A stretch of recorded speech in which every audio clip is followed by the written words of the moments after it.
you all. I am Lori Hurd, the Acting District Superintendent for California State Parks and Angeles District. On behalf of California State Parks, I would like to thank you all for joining us tonight as we kick off the next phase of the Malibu Creek Ecosystem Restoration Project. This is an exciting project with many benefits, which has been in the works for more than 20 years. During the next phase, we will reach 90% of the design. Tonight, we will share some background about the project and our next steps. We will be answering any and all questions that you may have at the end of the presentation. We are thankful for the funding and the support of the California legislators making this possible, and appreciate the City of Malibu council members and who have joined us tonight. I'm going to pass on to our MC. Talk a little bit about the project, the Malibu Creek Ecosystem Restoration Project, aka Rindge Dam Removal Project. It's been in the works for many, many years, decades now. We're super excited that we have funding to get into this 90% design phase. Really pushing forward. We're starting to see the light at the end of the tunnel for this.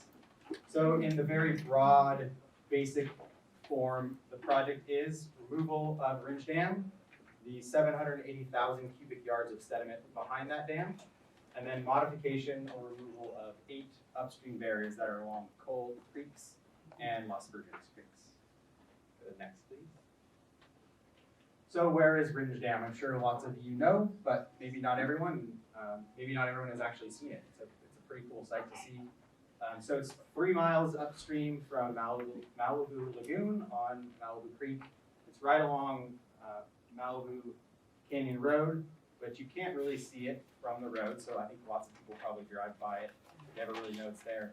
You don't have to go very far from that road to actually see it, so it's a pretty interesting location. It's in a really steep and narrow canyon of Malibu Canyon or Malibu Creek, and it's on lands that are owned by Malibu Creek State Park. So the other component I mentioned is the upstream barriers in addition to Rindge Dam. So those are located on, as I mentioned before, Cold Creek and Las Virgenes Creek. So the map on the right there, you can see Rindge Dam. It's kind of hard to see, so that sort of green line is the portion of Malibu Creek. So the circles are the upstream barriers. So these are like, as you can see in the photos, these are culverts, little tiny dams, road crossings. So these things aren't generally holding back sediment, but they are an impediment for fish passage, and steelhead in particular is a species we're really focused on. So those allow water through and some form of sediment. They usually alter it to, it's not a natural state, but the real big issue is they don't usually allow steelhead or other fish to pass upstream. All right, so before we get into this real specifics of the project, I wanted to take a step back and look at the watershed itself, where we're at in the watershed, where we're at in the area. So the map up here, the yellow outline is the watershed of Malibu Creek. Rindge Dam is a little pin there. So, what this is showing is anything that falls, so any raindrop that falls within this yellow boundary, eventually makes its way to Malibu Creek, through the dam into the lagoon. So it's kind of, it's a pretty interesting, it's topographically based, so it's like formed by mountains, hillsides, things like that. You can go to the next one. So this is the same thing. These are the main creeks and streams within that watershed. So again, it's pretty cool when you look back. I mean, I'm kind of a map nerd. I love looking at aerials and maps, and think any drop of rain that falls in this area is going to make its way to one of these blue lines, eventually make its way to Rindge Dam and to the lagoon. So it's pretty interesting, pretty cool. And this map is showing the greater sort of LA area, and it's a map of urbanization or development. So what's the key things here is the dark red, or the red is high or medium density development. The browns are more natural shrubby type habitats. The green are forest, and then that darker brown near Oxnard is agriculture. So the star, sorry, I didn't say the star is actually the watershed. So you can see it's kind of hard to see with that pink same outline that was on the previous slides. So you can look at this star area, lots of brown in that area, surrounded by tons and tons of red. So as we all know, LA is a really urban, really developed area. But it's really unique that we have this watershed that's not nearly as developed, not even close as developed, and it's mostly because of the mountain ranges, the topography, but there's lots of open space. So you can zoom in again. It's a pretty unique, I think, area that is mostly undeveloped. It's about 75% undeveloped, so close to a major urban area. So there's lots of good habitat that still exists, and it's accessible to people hiking close to such a dense urban area. 75% undeveloped. Why is this watershed important? What's unique about it? The big part, like I mentioned, is the fact that so much is undeveloped. Large areas of open space, so Malibu Creek State Park, Santa Monica Mountains National Recreation Area. So these are big public-owned lands that have not had development happen on them. So they're in lots of natural states generally. It's also a really diverse plant and animal area. So Southern California, we call this term biodiversity hotspot. So there's lots of different species. We have mountains, we have coast, we have foothills, we have desert in a small area. So you get species that are really adapted to those different habitat types in a really concentrated area. So you get lots of different species in a really small area. So in Malibu Creek State Park and the watershed and the project is in an area that's no different. So it's this really hot spot with lots of different animals, lots of critters. We also have lots of historic and cultural resources. Many Native American tribes have been using this area for thousands of years. So there's lots of resources for those groups here. Historic habitat for steelhead trout, which is an endangered, really highly endangered species. It's a big focus of this project, but there's lots of other species, some endangered, some not, that use this area that are in this watershed. And at the very bottom of that watershed, we have Malibu Lagoon and the beach itself. High use, high visitation by people. It's a world-renowned surf break. Lots of cool things going on there. And it's also, the lagoon is one of 2 remaining estuaries in LA County. So it's not, we've had lots of developments. There's not a lot of these left. And we have this one that's right in our backyard that's pretty amazing. All right, let's get a little bit into the project specifically. So, Rindge Dam, built by the Rindge family in 1924 through 1926. So they started with the dam itself, completed the spillway, which is the left portion on that top picture. So you have the top picture is the dam. You have the arch dam on the right side, the spillway on the left side. It's 102 feet tall by about 140 feet wide. It's 12 feet thick at the base, 2 feet at the top. So it's like a triangle, actually. So by 1945, so about 20 years after it was constructed, the spillway gates were damaged. So that's on the left. There's 1, 2, 3, 4 gates. So these were things that were controlled by a gate. You could open it, close it. You could allow sediment and allow water through manually. So those got damaged within 20 years. And even more real significant is it was nearly full of sediment. So it had 575 acre feet of water capacity, and that went down to 75%. So it lost about 80 to 90% of its water holding capacity in 20 years. So it just got filled with sediment really, really quickly. It still served some water supply use until about the mid-60s, but after that it was just, for various reasons, too costly, just wasn't too much maintenance. They stopped using it for any sort of water supply.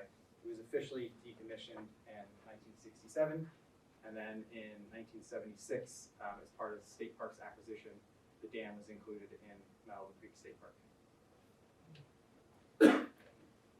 All right, so some of the project benefits of this dam removal project. So dams in themselves, one of the few big things that they do is they change water. So they change how much water goes, they change the timing of it, they change the duration of it, and they also block sediment. So they hold back all the sediment. And those are 2 critical key things for ecological processes, for critters that are really adapted to this to thrive. We're in the Southern California environment, which is really flashy. We have these mild summers or hot summers that we don't get a lot of rain, and then we get these storms and these flashy storms often in the wintertime. So these species have adapted for thousands of years to this dynamic type of system. So they not only are adapted to it, but they really thrive in that. So when you put a dam in, it changes that dynamic. does lots of not good things for species, for the critters that are down there. So this will also open up about 15 additional miles of habitat for Southern California steelhead and other species. And I put in this highly endangered because over the last 5 to 10 years, they seem to not be doing nearly as good. We're not seeing nearly as many of them. They are one of the most, the Southern California variety or version, if you will, is like the most highly endangered of the steelhead along the entire west coast. And impediments to passage of dams and things like that are one of the largest reasons why they're endangered. They're not allowed to move upstream, which they need to do. They, if you're not also, they live their life a lot in the ocean. They swim upstream and they spawn and reproduce in the freshwater creeks. And then they often will come back down and they'll do it multiple times. Unlike salmon, which usually do it once and die, steelhead can do it multiple times. So it's really unique. They're adapted to fresh and saltwater, which is pretty cool, pretty amazing. So not only for steelhead in itself, the species, so restoring just natural sediment transport. So as I said before, that sediment is key for a healthy creek system. When you block it, you cause lots of issues. So taking that dam down is going to allow that natural sediment to continue down the creek, not only nourish the creek, but nourish our beaches and the near shore. I think as we all realize, our beaches are starting to erode a lot. Not only do we have sea level rise, but there's a lack of sediment. There's lots of beach nourishment projects going on because we're missing out on this material. So everything that's behind that dam would have naturally made its way down to the creek and into the beaches and those local areas. It'll also improve public safety. Lots of people jump off of the dam or the spillway. I'm sure no one has done it in here, right? But we've had a few deaths and injuries with that, and so it's a nuisance. There's people still go down there all the time, but it's a hazard. We don't want people getting hurt and dying for sure, of course. And the dam, as it sits right now, because it's 100% full of sediment, there's no flood control capacity, so it's not helping with flooding, and there's completely full of sediment, so the sediment storage capacity is full too, so it's not holding back sediment or water rate. So here's just a couple, photos are always fun. So here's a couple photos of some of the species. So steelhead, so the Pacific lamprey is another anadromous, that's the term for species that go upstream in freshwater and go to the ocean. Pretty cool, interesting species. One-legged frog is another endangered species. Snowy plover is another endangered species that uses the beach habitat. So we get that sediment and sand going to the beaches, nourishing that. These species like plover that nest on that are thankful. Historic surfing break, Malibu Lagoon is, Malibu Lagoon, Surfrider Point in Malibu is a historic, some say that the birthplace of surfing in Southern California. So lots of history, super important. A lot of that material would have naturally gone down to the beach, would have nourished that surf break, would have been part of that surf break. So that having that material can go down there is generally a benefit for that and can be a positive for the actual surf break. And then just the top right is just like, so PCH, we go back one second. Is PCH, so coastal erosion, right? We're dealing with not only beach erosion, all coastal erosion. So highways that are built right around there are having issues or being eroded because we have built sediment. The sediment is being trapped. So we get that sediment down. Instead of having to do expensive beach nourishment projects, you can let natural processes do that. It's usually way cheaper and has multiple benefits. So challenges. Any project's going to have challenges, particularly one with this magnitude, this size. So one of the big challenges that we're looking at is the sediment behind it. What to do with that sediment? Does it get trucked off? Does it get allowed to naturally transport some way? There's 780,000 cubic yards. It's a lot of material. Where does it go? What do we do with it? There's also sensitive species downstream and in the lagoon itself. So we have like tidewater goby, which is another little tiny fish next to lagoons, and lots of other species. Not only sensitive, but not sensitive species. also, right? We don't want those species to become sensitive because they're impacted and their habitat taken. Cost is a big issue as the project is proposed right now, which I realize I haven't even said that specific part of what we're doing with the sediment. So I guess as the plan sits right now, as the EIR, the Environmental Impact Report, is stated, and as the project is proposed right now, the plan is to take that sediment and actually truck it out. So 780,000 cubic yards, a lot of material, right? Trucks going, about a third of it potentially goes to placement offshore, so beneficial reuse of that sand type material. 2/3 of it to Calabasas landfill. There's a lot of material being thrown away, a lot of truck traffic. So part of what we are doing, and we actually had a nice powwow earlier today, was looking at, is there anything we can do that's different? The IFR, so the Integrated Feasibility Report, which was a report that was done, just finished in 2020, which is this big long report of the project, you know, what the alternatives were. That various options to that. So we had the powwow, that's what I'm doing here. We had our little powwow, our little meeting, and it was looked at in the IFR. They looked at lots of alternatives. Some were determined not feasible. So we're going to take a peek at those again. Look at them. Have things changed since that happened? Is there other options? Maybe we can do something without trucking tons of material. You know, I don't think that's theoretically not the best option. You get into logistics and cost and tons of other things that factor into making decisions like that. But if we can avoid that, I think we would love to avoid that. So we're gonna take a little peek at that and see what we can come up with.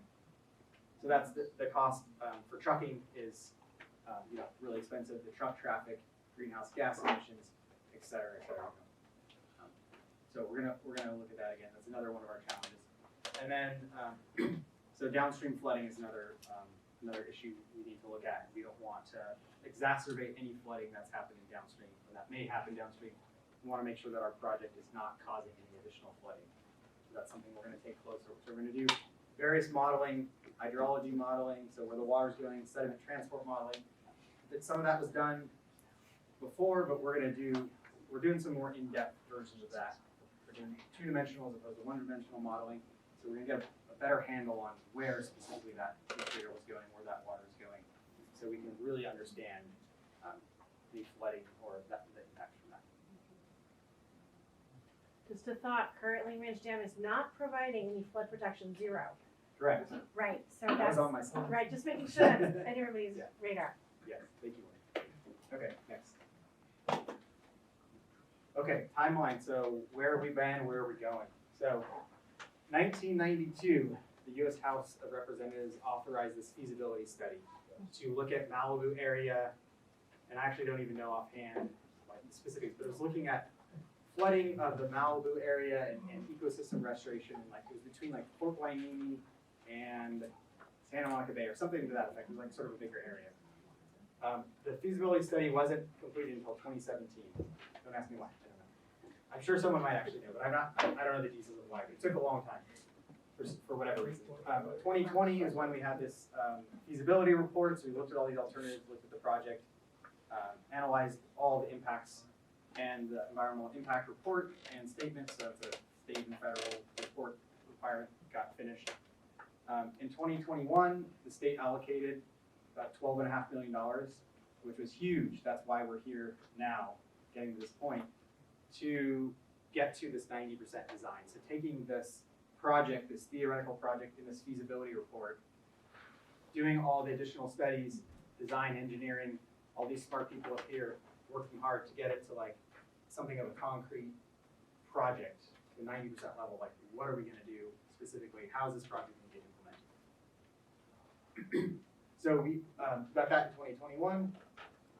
This year and in the next year, we're doing some additional technical investigations, design, and outreach. So this is the first public meeting. We're going to have multiple other public meetings. We have CalTrout over there, which is doing a lot of our public outreach, social media, et cetera, et cetera. So getting the community involved, keeping them informed of knowing what's going on, getting input from you guys. We want your input. This is a public project. It's on state land, it's a public agency. We want input from our stakeholders, from you guys. So thank you for coming here and providing your presence for tonight so far. 2025, we're going to get to about 35% and 65% completion, and that takes a while initially because those models are complex. There's some studies that have to go into those models up front. There's a lot of work that goes into it. 2026, we were hoping to get to about 90% completion, and then starting construction. Theoretically, 2027, 2028, we can get there. I know it seems like a long ways, but it'll come quick.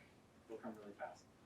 And then completion by 2035 if we end up going this trucking route. So it's about 7 to 8 year time frame of taking the dam down. So it gets taken down in stages and not just 5 feet at a time. With the excavate material, take it down 5 feet, excavate. And there's seasonal restrictions. You can't do it in like the rainy season with flooding. There's traffic issues with school times, with commuter times, with summer high public use times. So there's lots of restrictions with that too. Next. Yeah, okay. So that's our last on the very general project overview. So we'll go into the project team. We'll allow them to talk a little bit about their expertise. Next. Miss anything? We're good so far? Okay, cool. So I'm RJ Van Sant with California State Parks. Sorry for getting so late on that. So I'm the project manager for this project for state parks. And then we have our project team, so our consultant team, some in-house people. This is the team that's going to make this all happen. So a lot of what I'm doing is facilitating, helping everyone along with these, making sure studies get completed, making sure we're on time with budget, stuff like that. So, Barbara, you're next. All right. Good evening, everyone. My name is Barbara Tejada. I don't know if you can, there we go. I'm the Cultural Resources Program Manager for California State Parks, the Angeles District. On this particular project, I am the lead for the cultural resources aspect. The Rindge Dam is eligible for the National Register of Historic Places as a unique example of a privately funded dam project from May Rindge. So as part of the original IFR, we did have a memorandum of understanding with the State Historic Preservation Office that it would require certain mitigation measures, including full documentation of the dam before removal, which through the Historic American Engineering Record Standards through the National Park Service. So that might include, a 3D model of the dam and other drawings of it for posterity. I'm also the tribal liaison for our district, so I'll be working with the tribal community as well in this project. Good evening, everyone. I'm Sandy Jacobson. I'm the director for the South Coast and Sierra regions for California Trout. We worked with state parks and this technical team, and our role in this project is public engagement. These types of meetings are extremely important for this project. We need to know we're all in this ecosystem together, basically, and this is an ecosystem level project. It's big, it's bold, but we take utmost care in thinking about every issue that comes into how you think about the project and how it impacts you directly. So we've taken care to put together a website, to have these workshops, to have the information that you want routed to you and have questions answered.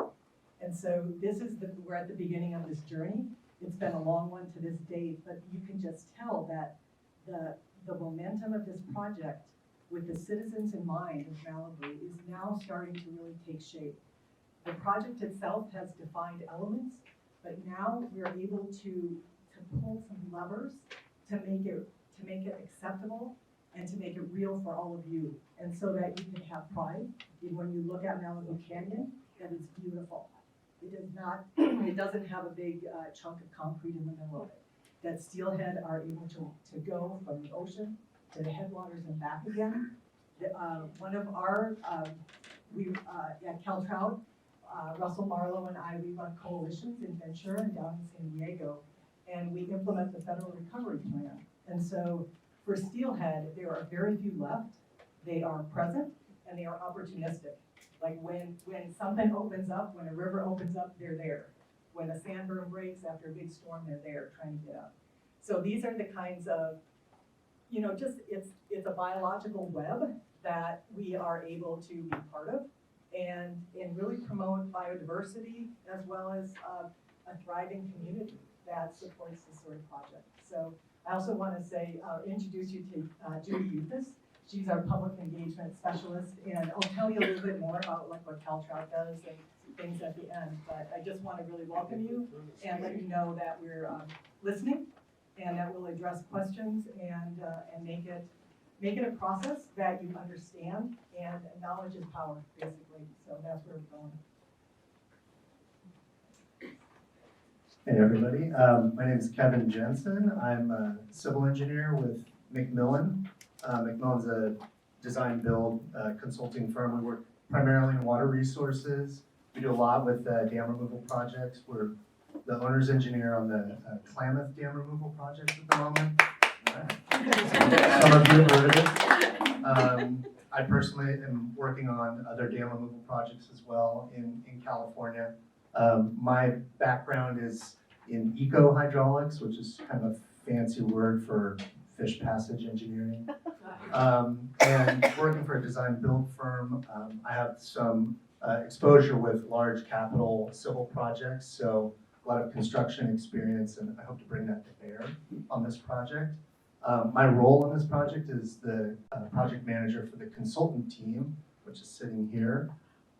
So I'm going to reiterate a little bit of what RJ was saying about where we're at. So we're scoped to provide 90% design for this project. We're not there yet, right? We've got a lot of work to do. We're in the early stages of planning. So planning is going to involve a lot of data collection, a lot of investigations, analyses, desktop studies, a lot of engagement with you all and other public meetings. There will be permitting processes in place running in parallel with the planning process.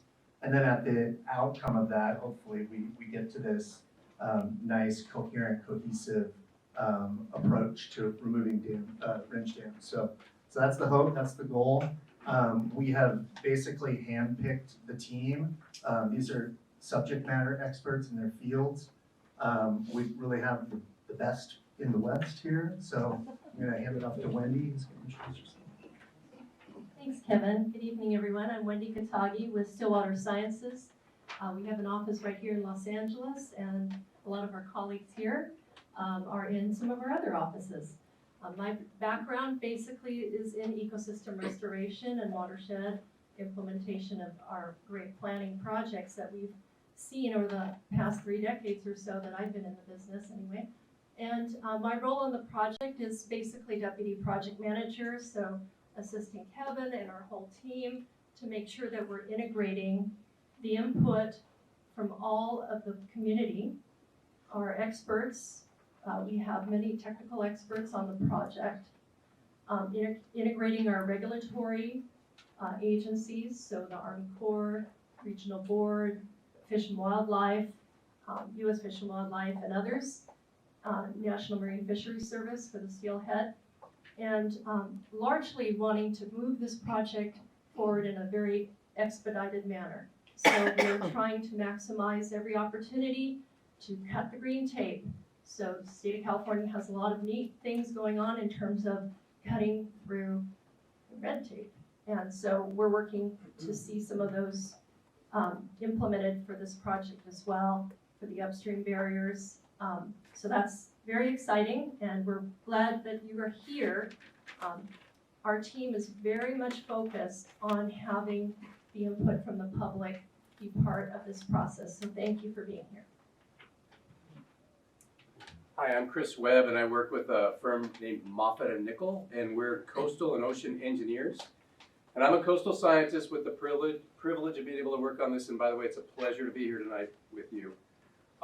What we look at is kind of everything salt water, or with influence of salt water. So we're looking in the ocean, we're looking at the lagoon, we're looking at the point, Surfrider Point, and what we're scoped to do is understand if the sediment from the dam is placed out into the ocean or on the beach, where will it go? And what kind of effects will it have? Specifically, we want to understand if there's habitat impacts to the nearshore zone, if there's surfing impacts to Surfrider Beach, if there's any impacts to Malibu Lagoon. And we're going to use numerical modeling to do that. Numerical modeling, a computer program of the ocean, to show the fate of material if it's placed out there and on the beach, and numerical modeling of the lagoon. So if it comes downstream and goes along Malibu Creek and into the lagoon, we can predict that and then into the ocean. So there's a lot to it. We're also going to analyze the sediment behind the dam for its character. Will it be suitable from a grain size standpoint to place on the beach and in the ocean, or is it different than that? Is there some other place that it should go, and how to get it out of there and route it somewhere? And we're trying to come up, as everybody's already indicated, with other options to trucking. So our minds are very open, and it should be a fun challenge for us all to solve. So thank you. My name is Derek Booth. I'm a geologist and geomorphologist. I work with Wendy and others at Stillwater Sciences. I'm also an adjunct professor at UC Santa Barbara. I work upstream of Chris. As soon as it gets salty, I hand it off. Until then, my interest and focus is on the stream channel itself and the sediment in it, both what it looks like today, how it works today, and also how it is likely to evolve under the various alternatives for dam removal and sediment management that we're here to investigate. Thanks, Derek. I'm Ethan Bell. I'm also at Stillwater Sciences. I have a background in fisheries and aquatic ecology. I've worked on several dam removals, and my job in this project is to look at how these dam removal alternatives, how the sediment moving downstream on these different alternatives has the potential to impact or affect or benefit steelhead, tidewater goby, California red-legged frog, western pond turtle, Pacific lamprey, and the other sensitive aquatic species that are in the system. We're going to be using all the data that's available in this watershed that's collected by the Resource Conservation District that's here, state parks, California Fish and Wildlife, and others, and integrating that information with the dam removal alternatives and looking at not just the effects, impacts, but also just the ways that we can mitigate for those effects and the ways that we can help restore the watershed following the project. So looking forward to working with all of you. I'm Nitai Basu with Fair and Piers. Fair and Piers is the largest company in California that's dedicated only to transportation planning and traffic engineering. I've been a transportation analyst for over 25 years in the LA area and in Hawaii, but mostly here. And large-scale construction projects or smaller ones, because one of the things I specialize in, quantifying and mitigating transportation impacts during construction. For this project, our scope is to collect new baseline data to characterize existing conditions now, and to review, revisit, and perhaps revise the estimates and assumptions that were made in the previous studies. And to redo the transportation impact study. The purpose is to understand what the impacts and effects of the project are from a transportation standpoint. And the point of that is to develop a transportation management plan or plans to accommodate those needs. Right? The transportation is important for the project, but it's not the sole purpose of the project. It's an infrastructure project. It's a natural resources project. But we want to do our part to make sure that it's accommodated for the transportation perspective. Good evening, everyone. My name is Chris Conkle. I'm a civil engineer and a geotechnical engineer with Geosyntec Consultants. My office is here in Los Angeles. I actually grew up just down the road in Santa Monica. I've worked on a number of projects in the Malibu Creek Watershed and with the city of Malibu, including the Legacy Park project just across the way. What do geotechnical engineers do? Well, we deal with soils. We deal with the interaction between soils and structures, like dams. We deal with the response of soils to seismic shaking from earthquakes, that sort of thing. So my background, in addition to being a geotechnical engineer, is in dam safety, right? Obviously an important aspect of this project as we get into the deconstruction of the dam. So our work here in support of Kevin's design team will be to essentially we'll have three parts. The first part, do an investigation of the sediment that's retained behind the dam. Part of that will be to support Chris Webb in his efforts related to the deposition of this sediment and its environmental characteristics, and then also that understanding of the soil's properties for the purpose of supporting the design. And then the second piece is understanding the dam itself, its structure, and the geologic conditions in that area. And we'll put all those things together in supporting the team's development of a safe and efficient deconstruction process for the facility. So thanks again for being here and look forward to the discussion. I've had the pleasure of welcoming a lot of you. My name is Shelley Backbar. I'm the outreach facilitator for Stillwater Sciences. We'll be disseminating our information as we come along, but the great thing about tonight is that I've gotten to hear some of your stories. You've been working on this for a long time. You've been interested. You're here because you care. It's a Tuesday night. We appreciate that. We are wanting to hear everything. So please keep that in mind. We will give you at the end information on how to get in touch with us. The one page has that. We have a website and an email address. We'll get back to you. This meeting and the questions that are posed tonight will be posted there. So we look forward to many, many other opportunities, both one-on-one and in meetings like this, to work with you all. So thank you for being here.